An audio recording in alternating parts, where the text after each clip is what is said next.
World hyper tension day సందర్భంగా blood ప్రెషర్కి సంబంధించి కొన్ని ముఖ్యమైన అంశాలు డిస్కస్ చేయడానికి ఈ వీడియో చేస్తున్నాము. బ్లడ్ ప్రెషర్ గురించి మనందరం తెలుసుకోవాల్సిన ఒక బేసిక్ కాన్సెప్ట్ ఏంటి అంటే, బ్లడ్ ప్రెషర్ అనేది ఒక ఫిక్స్డ్ పారామీటర్ కాదు, ఫ్లక్చుయేట్ అవుతూ ఉంటుంది. బాడీ పొజిషన్ని బట్టి, మన భావోద్వేగాలను బట్టి, డే టైమా నైట్ టైమా, ఇలా అనేక కారణాల వల్ల బ్లడ్ ప్రెషర్ అనేది ఫ్లక్చుయేట్ అవుతూ ఉంటుంది.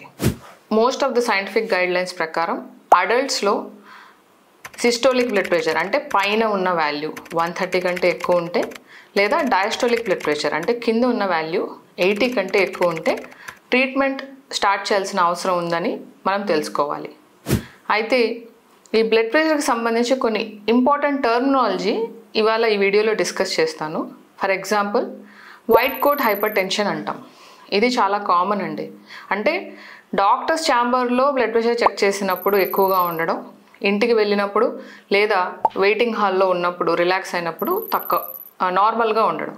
ఇది వైట్ కోట్ హైపర్ టెన్షన్. దీనికి ముఖ్య కారణాలు కొంచెం యాంగ్జైటీ ఎక్కువ ఉన్న పేషెంట్స్ కానీ, లేదా కొంతమంది ఈ రోజుల్లో గూగుల్లో ఎక్కువగా రీసెర్చ్ చేసి ప్రీఆక్యుపైడ్గా డాక్టర్స్ ఛాంబర్స్కి వచ్చినట్లయితే అప్పుడు కూడా మనకి వైట్ కోట్ హైపర్ టెన్షన్ అనేది ఉండడం జరుగుతూ ఉంటుంది. Masked hyper tension.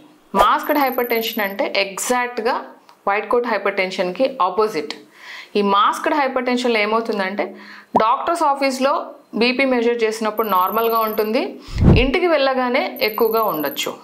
ఇది సైంటిఫిక్ స్టడీస్ ప్రకారం 10% ఆఫ్ ద జనరల్ పాపులేషన్లో ఉండొచ్చు అని తెలుస్తోంది. ముఖ్యంగా యంగ్ మేల్ పేషెంట్స్లో, స్ట్రెస్ ఎక్కువగా ఉన్నవారిలో, డయాబెటీస్ ఉన్నవారిలో, స్మోకర్స్ అండ్ ఆల్కహాలిక్ పేషెంట్స్లో ఈ మాస్క్డ్ హైపర్ టెన్షన్ అనేది ఉండడానికి ఛాన్సెస్ ఉన్నాయి.